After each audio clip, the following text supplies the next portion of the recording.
Okay, so there are actually several moves in this pass. The first thing you need to know is the classic pass. The classic pass is, lifting this top half and moving the bottom half above the top one.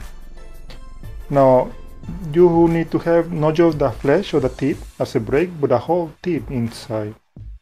And it pinches or catches the top half against the third finger, lift it, and basically it's just a partial lifting. Then you rise the other 50% because it's 50% my left hand, which is lift this top half 50%, and the other half by lifting this other one without my right hand. But I don't want to cover, I want to show you how it works. So you can, push it itself outside, and as soon as releases, the top half fall right under automatically by relaxing this hand. Okay, I'll show you in the front in a minute, but I just want to make sure you understand the classic pass. Now the cover pass is the same, except that you are moving the top half from the top to the bottom, except the top card. Okay, so there are actually several purposes, but I'm gonna leave this card face up so you can follow it. When I close this spread, I do a little mess in the front for two reasons. Because one, I have a huge pinky break, so it can conceal this little mess in the front from the audience perspective, the break. And two, so I can bring the other hand as an excuse to a square. Okay. Now from here, I have the grip, as I already explained. So I can take this upper half from the top to the bottom. Now I'm actually doing the pass without covering, so you can see a little better. Now covering, this is the way it looks. Okay. Now obviously there are two grips.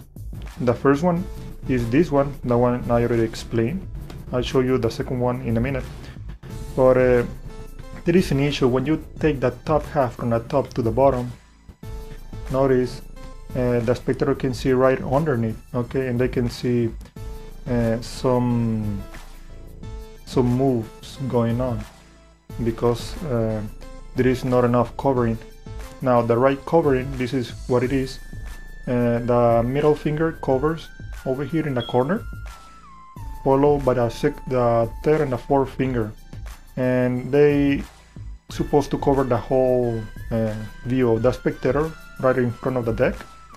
The index remain right on top, right in this corner, okay, and the thumb is covering this side over here.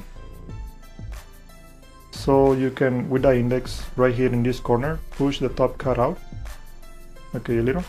I'm exaggerating so you can see what I'm actually doing with the index finger only. So the third finger can grab the upper half except the top card by pushing this card, the top card, a little sideways, and you can do the move. All right. Now, as I said, how you can cover this top half going underneath? There are two ways as well.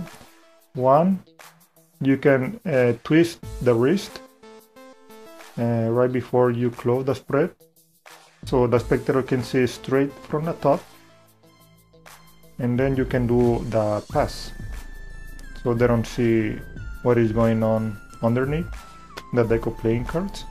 The second way, because you need to square in the process of doing the pass, and this is why you bring the other hand over here in the front, not just to square in the front but also to square in the sides, so you can lift at the moment you're doing the pass. So you lift, and that's gonna help you to bring the top half from the top to the bottom. And once again, from the side, by lifting, you can push away the top half a little easier and bring it back, and keep doing the same gesture a couple times. Okay, so you justify the lifting by keep squaring, So there are actually so many other purposes you can use this cover pass. The second grip, this is the other one. When I close the spread, Okay, that's a partial closing. I haven't completely closed the spread. I'm gonna do a third finger break as well. I did this grip also in the performance. I used both grips. And the third finger break, when you finish, closing the spread, of course it's gonna be a huge gap, but from the audience perspective, because your hand is covering after your square, they lose the perception of the depth from the back by looking just the front. Okay, so they cannot really tell how high is the break or the deck of playing cards. This is going to allow you a faster pass. You can just do the same moves that I already explained, and that's about it. Once you already have a well done or a good grip on the classic pass, then the cover pass is going to be quite easy. Now that's one of many other uses. Just close the spread and square in the front. You can push the top card. This is the first grip that I explained. And the second grip, the third finger break as well. So that's gonna be easier and faster to do the pass. Okay.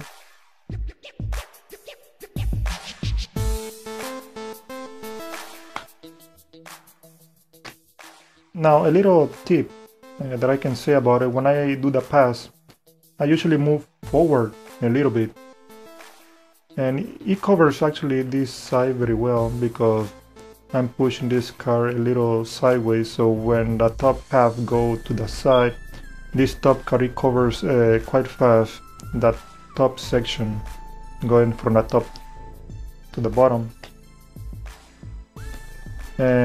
But for some reason doing, make sure it is completely square from the side so you don't expose the three fingers covering in the front. And I move a little bit to the front as a reason, was an excuse, because the thumb is right here in the upper corner, and when I move it to the front, it's like sliding towards the back. So it's squaring in the back and then complete the square, but the spectator, they only see the thumb going from the front to the back a couple times. Okay, so it looks a little bit more subtle that way when you lift it and keep, don't over exaggerate it, just a couple times, that's gonna be good enough. And that's it.